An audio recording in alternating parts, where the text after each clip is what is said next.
Assalamualaikum warahmatullahi wabarakatuh. Kembali berjumpa dengan saya, Hersun Alif dari Forum News Network. Dan saya akan mengajak Anda bergabung dengan Manusia Merdeka, Said Didu.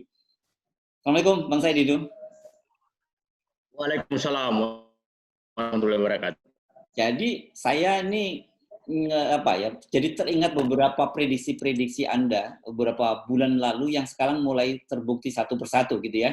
Tentang yang pertama jelas yang paling heboh sekarang adalah rugi Pertamina, tapi sebelumnya juga PLN sudah menyatakan rugi, bahkan menurut Faisal Basri bakal kolaps gitu ya kalau tidak segera dibayar utangnya, dan juga Garuda kan gitu. Jadi ini istilah Anda saya ingat betul waktu itu, sampah-sampah yang disembunyikan di bawah karpet mulai bermunculan. Betul nggak seperti itu, Bung Said itu? Ya betul, sebenarnya mungkin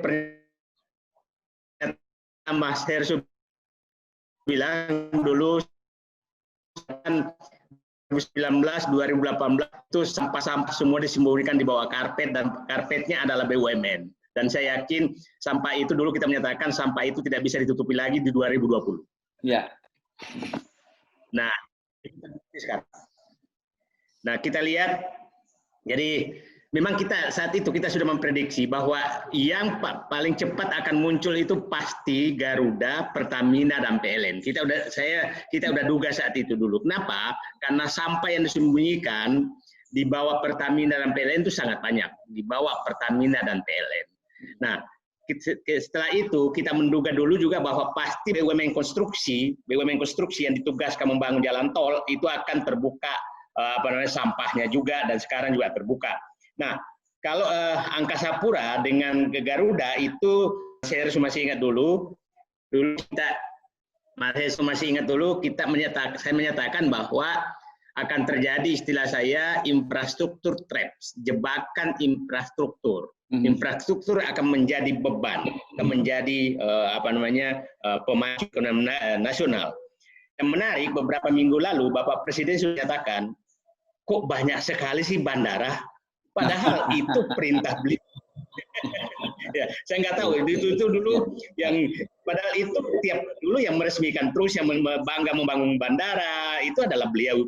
Tapi kemarin kan beberapa minggu lalu sudah menyatakan kelebihan bandara. Mudah-mudahan beberapa minggu lagi jangan sampai menyatakan lagi kok banyak sekali jalan tol, itu mudah-mudahan. Kan baru saja meresmikan jalan tol di Aceh tuh, ya kan? Karena jalan tol ini semua sudah berdarah-darah nggak bisa membayar utang. Nah, saya catat pernyataan Anda ini, dan beberapa bulan yang akan datang saya buka lagi apakah itu terbukti atau tidak soal jalan tol ini. Oke. Nah, kalau bandara udah jelas dia udah menyatakan itu kebanyakan. Nah, kita lihat. Jadi kalau diprediksi yang kira-kira ini kan jelas bahwa Pertamina PLN berat sekali. Kalau nggak dibayar utangnya, itu perkiraan saya utangnya itu kira-kira dua BUMN itu tidak kurang dari 170 triliun PLN dan Pertamina, utang pemerintah. Nah, utang pemerintah ini yang menarik Bang Hersu adalah ini tidak pernah dimasukkan di dalam APBN. Tidak pernah dimasukkan sebagai ada utang. Nah, karena kalau dimasukkan maka batas maksimum Undang-Undang 3% defisit itu lewat. Itu waktu lalu ya, sebelum ada undang-undang COVID ya. Sebelum undang-undang COVID itu lewat itu. Nah, makanya disembunyikan di situ. Nah, jadi hanya sampai itu terbuka sekarang. Nanti itu juga menyebabkan Pertamina rugi yang 11 triliun. Itu penyebabnya. Jadi saya katakan ruginya Pertamina dan PLN itu adalah karena dibebani pencitraan selama 3 tahun. 2017, 2018, 2019 itu puncak pencitraan. Puncak pencitraan untuk BUMN konstruksi dan bandara pelabuhan juga belum pengumuman nih. Pelabuhan saya yakin akan mengumumkan juga, pasti mengalami yang sama. Itu adalah puncak pencitraannya itu 2015-2016. Itu puncak pencitraannya tahun 2017. Nah, Pertamina 2017, 18, 2019 itu PLN dan Pertamina. Apa puncak pencitraan di PLN dan Pertamina? Tidak masih ingat BBM satu harga dan sekarang bervariasi lagi harganya itu karena pilpres saja. Jadi bagusnya ada pilpres terus lah supaya. Nah, tapi hancur BUMN-nya. Iya. Oke. PLN itu ditugasi dulu untuk membangun listrik pedesaan. membiayai pembangunan listrik pedesaan. Nah, tahun berapa itu? Mulai 2016. Oke. 2017. Nah, 2017. Karena begini, selalu listrik pedesaan itu harus biaya APBN karena tidak layak secara ekonomi, tapi dibebankan ke PLN dengan bangga saat itu Biro PLN menyatakan hebat. Nah, dampaknya sekarang karena itu utangnya semakin banyak dan pemerintah tidak membayar. Nah, kalau Garuda, kita tahulah Garuda ini memang semua bisnis sama. Jadi menurut saya Garuda ini terlepas dari itu. Tapi bandara jelas, pelabuhan jelas. Nah, yang saya agak was-was adalah, nah kita lihat Krakatau Steel. Krakatau Steel penyebabnya lain lagi. Itu karena memanjakan impor baja dari Cina itu. Udah clear sekali kalau itu penyebabnya. Semen saya pikir sudah lewat ininya. Jadi saya coba membahas sektor-sektor sektor-sektor ini adalah nah sekarang yang saya was-was adalah jangan sampai masuk ke sektor perbankan. Kalau masuk ke sektor perbankan maka ekonomi akan runtuh. Nah, problemnya adalah sebagian besar yang berat di kalau sektor perbankan itu kalau infrastruktur itu sudah kena karena sebagian besar utang BUMN untuk infrastruktur itu ke bank BUMN. Iya. Kalau Pertamina itu masih ada obligasi, masih ada ini, itu masih bervariasi sumber utangnya. Tapi kalau infrastruktur itu ke bank BUMN. Nah, kalau itu kena dan dia tidak bisa membayar, dan problemnya bulan September Oktober infrastruktur ini harus membayar utangnya. Nah, nanti akan muncul problem lagi, Bu Hersu ya, supaya kita ingat lagi, siapa tahu lagi kita akan muncul lagi adalah kereta api. Kereta api itu sedang menghadapi besar. Kereta api yang kerjasama dengan Cina ya? Dengan Cina, dengan LRT, itu bebannya berat sekali. Itu kereta api itu istilah saya menunggu juga meledak.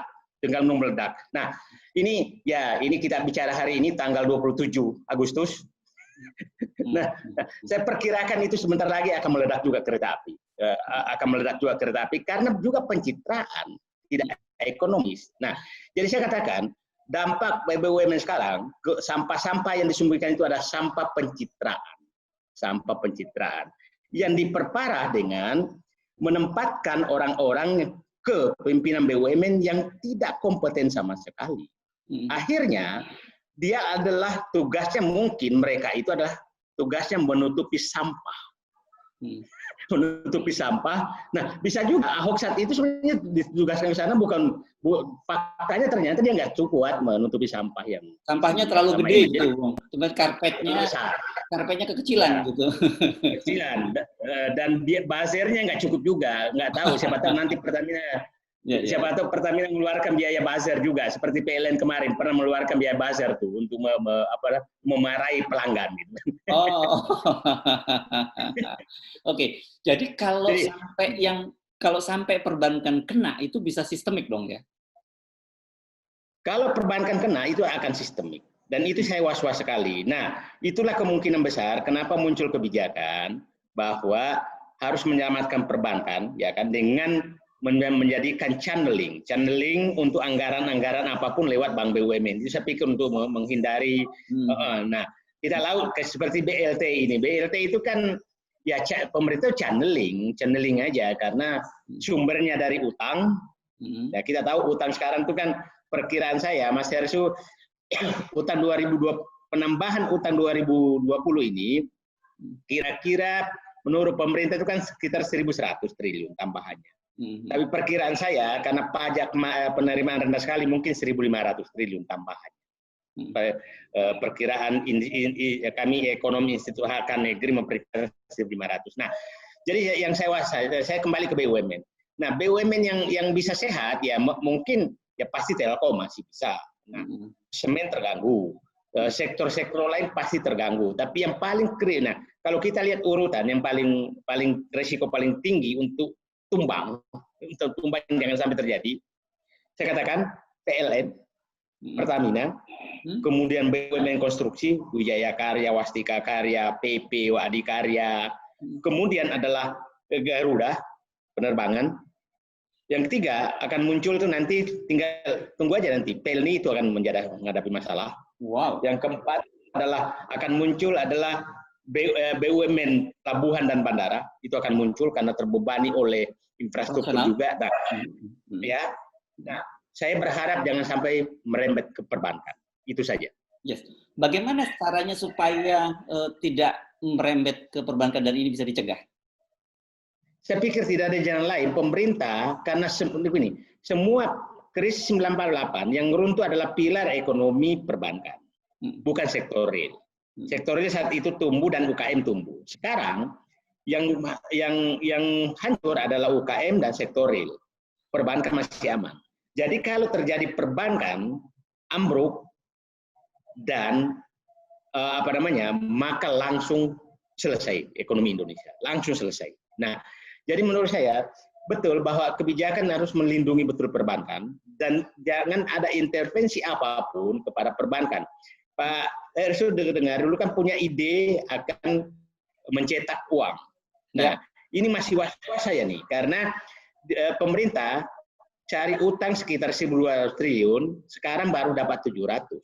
Dan tidak ada lagi sumber dengan bunga yang tinggi loh, dengan bunga yang tinggi. Nah, yang saya was-wasnya karena tertekan mencetak uang Bank Indonesia untuk membeli utang, surat utang ke pemerintah.